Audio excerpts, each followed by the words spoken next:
Hindenburg के झटकों से परेशान अडानी समूह लगातार अपने कर्ज को उतारने के लिए एड़ी चोटी का जोर लगा रहा है। इसी महीने 4 कंपनियों में अपनी हिस्सेदारी बेचने वाला अडानी समूह एक बार फिर से अपनी हिस्सेदारी बेचने की तैयारी पर लग चुका है। इस राशि का इस्तेमाल भी कंपनी अपने कर्जों को उतारने में कर सकती है। लगातार अडानी की कंपनियों के शेयरों में गिरावट का कारण हम सभी को पता है। नमस्कार, मैं हूं मेहंदी गर्ग और ये है फुल एंड फाइनल का 21वां एपिसोड। और आज बात करेंगे अडानी के शेयरों में लगातार हो रही गिरावट के कारण की और इन पर आई नई मुसीबत की।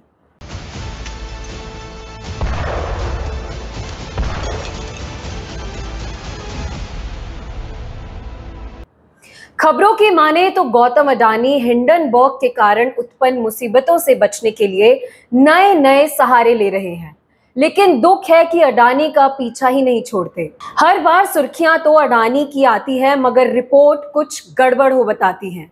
हर रिपोर्ट में या तो मोदी और अडानी पर कोई तंज, या तो शेयरों में गिरावट, या फिर किसी कंपनी के बेचने की तैयारी।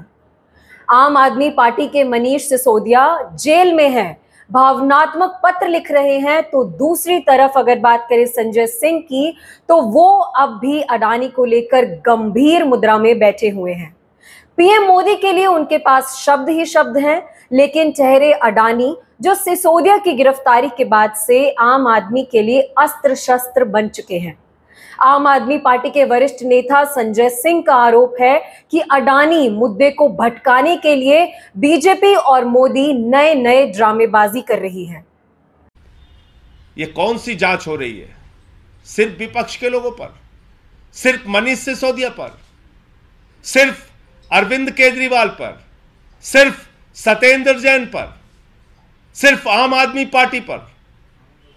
क्या इस देश के लोगों को याद नहीं 7 साल पहले आपने अरविंद केजरीवाल के दफ्तर पे सीबीआई का छापा मारा था? क्या निकला?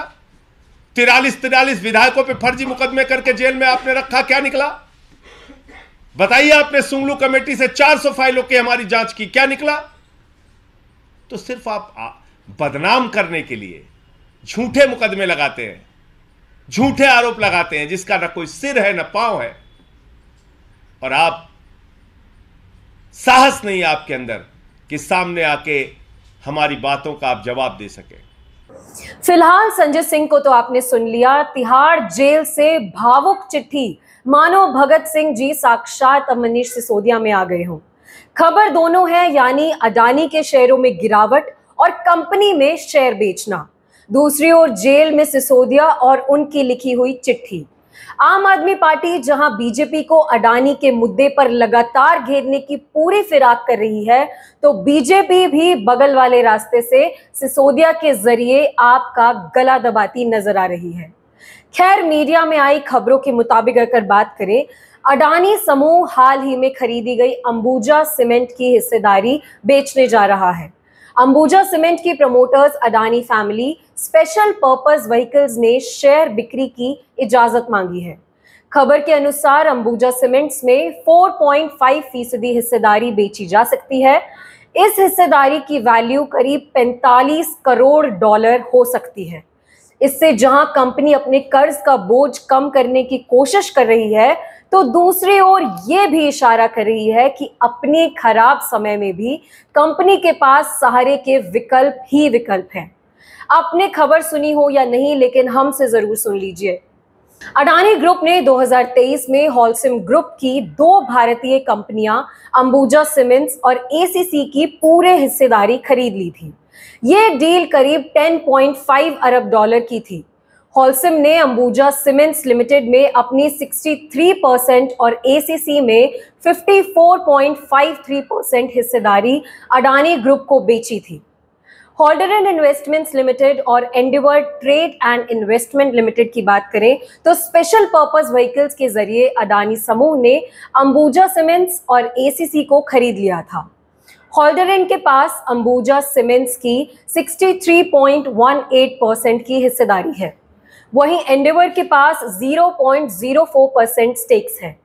प्रमोटर के पास कुल 63.22% की हिस्सेदारी है। अगर ये डील आगे बढ़ती है तो संकट के दौर से गुजर रहे अडानी समूह की ये पहली संपत्ति बिक्री होगी।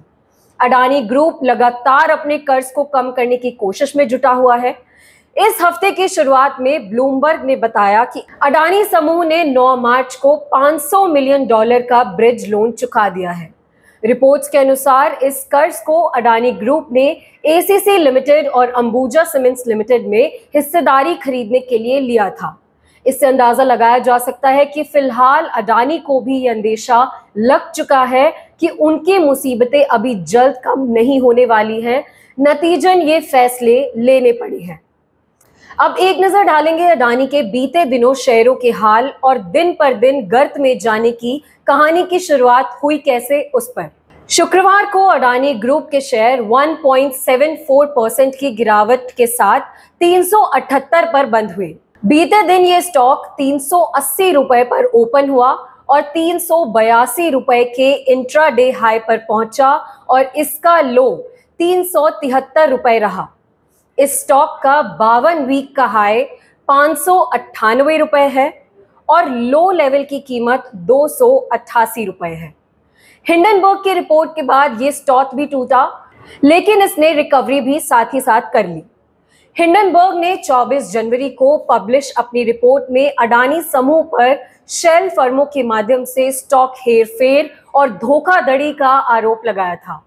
24 जनवरी को प्रकाशित रिपोर्ट ने अडानी के शेयरों में भारी उथल-पुथल मचा दी। इस वजह से ग्रुप की कंपनियों के मार्केट कैपिटलाइजेशन में लगभग 60 से 70% की गिरावट आ गई थी। मुश्किल दौर से गुजर रहे अडानी ग्रुप की कंपनियों में boutique investment firm GQG partners ने बड़ा दांव लगाते हुए 15,446 करोड़ रुपए निवेश किया। इसके बाद अडानी ग्रुप के शेयरों ने जोरदार उड़ान भरी है। खैर, ये तो रही पूरी खबर। बहरहाल वक्त है विदा लेने का, लेकिन एक सवाल कि सिसोदिया और अडानी में सच्चा कौन है? शायद आप भी कंफ्यूज हो जाएंगे। ऐसी दिलचस्प खबरों के लिए देखते रहिए भारत आज, और भारत आज को जरूर सब्सक्राइब कीजिए। नमस्कार।